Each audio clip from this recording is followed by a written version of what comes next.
คือจะเป็นเสียนจ้างเมี่ยวเป็นวัดของ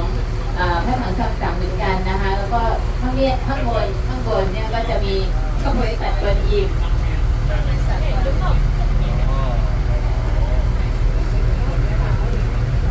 白色是吗？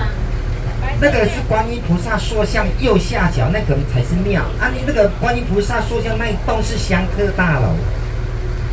香客大楼就是给那个拜拜的人住过夜住宿的地方。ก็คือด้านบนที่เราเห็นด้านขวามือที่มีบริษัทกวนอิมเนี่ยก็คือจะเป็นสถานที่ที่ให้แขกเนี่ยนะคะขึ้นไปไหว้พระได้เนาะแล้วก็ไปพักได้พักผ่อนได้นอนได้ด้วย那这个玄奘寺是供奉唐三藏头盖骨的舍利子。ไหน见面吗？那个不就那间庙玄奘寺是供奉唐三藏头盖骨的舍利子，他们听得懂吗？ด้านบนนะคะข้างบนเนี่ยก็จะเป็นวัดที่มีสักการะพระสารีบุตรพระสารีริกธาตุ那个舍สารีริกธาตุของพระถังซัมจั๋งด้วย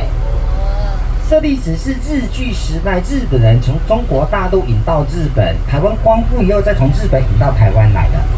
แล้วก็นะคะภาษาลิลิกธาตุเนี่ยก็ชาวญี่ปุ่นนะคะก็นำมาจากญี่ปุ่นแล้วก็มา